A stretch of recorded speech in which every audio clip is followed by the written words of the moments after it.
Здравейте! Казвам се Райна Стоянова и съм собственик на естетичен център Казабланка в град Хисаря. От известно време работя с продуктите на Дермакод и искам да споделя своите отлични резултати с тях на вас. Сериите, за които използвам основно, са Диналифт. Подредила съм си ги на количката и съм си ги номерирала. Много е важно да се знае подредбата, начина по който се прилага тази серия и че след всеки един продукт се пръска колагенова вода, за да се усвои продукта на 100%. Без колагеновата вода той се усвоява на 80%. След колагеновата вода се усвоява на 100% от клиента. Именно и за това съм с ръкавици, за да не попива продукта по моите ръце, а да съм убедена, че всичко ще отиде по кожата на моите клиенти. Имам отлични впечатления от терапията за акне, салициловата серия, както и моите клиенти, които си закупят продуктите за домашна грижа. Мога да кажа, че още на първата седмица виждам отличен резултат.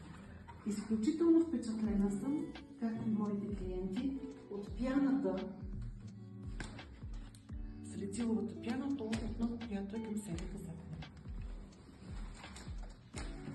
Други терапии, които прилагам, това са лечение на пигментни петна, слънчеви и старчески петна, като комбинирам сериите на Диналифт с цветни киселини и след това, за съжаление, в момента нямам, тъй като се изчерпа, глутатион.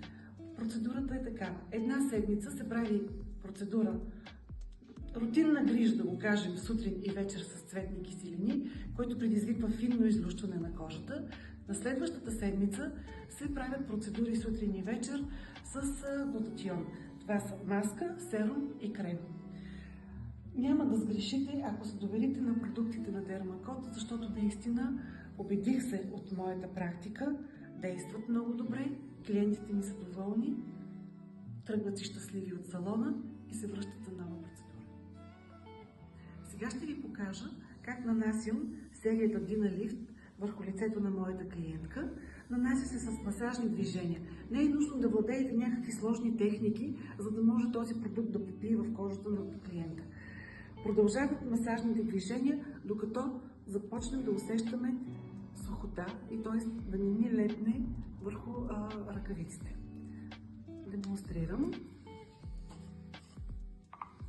Нанасям маската с еднократна шпатулка. Пропуснах да кажа, че тази серия, както и всички останали, е за шия, лице и деколте. Всички знаем колко е важно да не се обработва само лицето, но и шията и деколтето.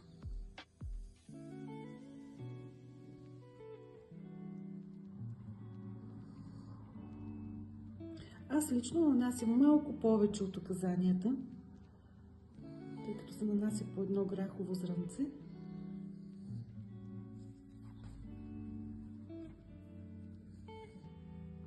Първо разнасям продукта равномерно.